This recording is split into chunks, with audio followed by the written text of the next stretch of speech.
السلام علیکم ستړي مسئ جوړ په خیر. نن دوشنبه د 1403 هجري شمسي کال د هوت میاشتې شپږمه نیټه چې د 2025 کال د فبروري له 24 نیټې سره سمون خوري. له سکون رادیو ویبپاڼې او خپل رسنیو مو د نن ورځې لنډو او مهمو خبرونو ته زه حافظ احمد نصرت هرکلی کوم.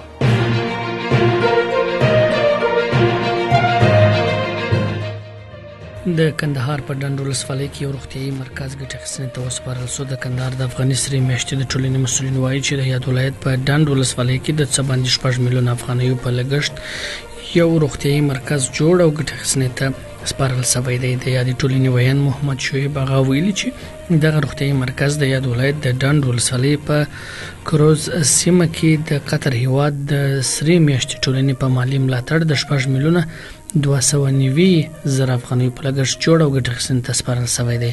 دغه روغتیايي مرکز د سیمې 3500 تنه اوسیدونکو ته د اساسي روغتیايي خدماتو د وړاندې کولو په برخه کې مهم رول لوبوي. ازبکستاني پانګوال په افغانستان کې پانګونې ته هڅول شوي دي. د کانونو او پټرولیم سرپرست وزیر ازبکستان ته د سفر په ترڅ کې د دغه هیواد د انرژي له وزیر، د نفت او ګازو له رئیس، د جیولوژي پوهنتون له رئیس، د معلوماتي او ټکنالوژي مرستیال او هلته د میشت افغان سوداګرو سره کتلې دي. د کانونو او پټرولیم وزارت خبرپاڼې له مخې سرپرست وزیر په دغو غونډو کې د ازبکستاني پانګوال هڅولي چې د افغانستان د کانونو په برخه کې پانګونه وکړي. همداراز د افغان انجنیرانو د ظرفیت لوړولو او د هیواد د کاني زیرمو اغیزمنه ګټه اخیستنه د دغو خبرو اترو له مهمو موضوعاتو.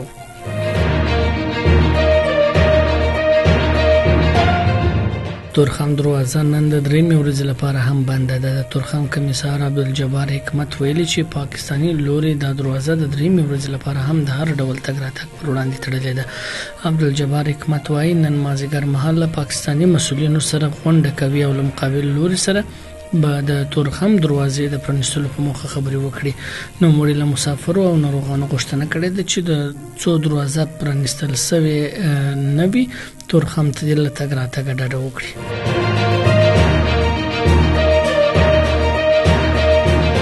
فاریاب کې ټرافیکي پیښه کې 2 تنه مړه شوي او 3 نور ټپیان دي. د فاریاب امنیتي مسؤلینو د یاد ولایت په المار ولسوالۍ کې د یوې ټرافیکي پیښې له امله 5 کسانو ته د مرګ ژوبلې او شتلو خبر ورکړی دی. د فاریاب د امنیه قومندانۍ ویاند عبدالله مرادي ویلي چې دا پیښه د المار ولسوالۍ په کروغ وسای ساحه کې له خانوبر د خاورین موټر سره د کورولا ډوله موټر د ټکر له امله رامنځته شوې ده چې په پایله کې 2 تنه مړه او 3 نور ټپیان شوي.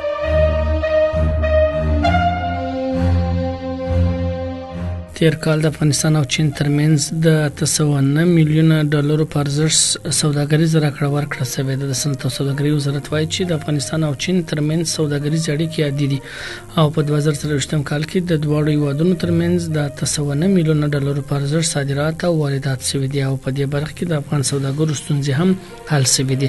د یاد وزارت د چارواکو په وینا ګران بیه ډبرې، وچې میوې او غالۍ چین هیواد ته صادر شوي دي او ترڅنګ بېلابېل ماشینونه، رخت او د فابریکو خام توکي له یاد هیواد څخه افغانستان ته راوارد شوي دي.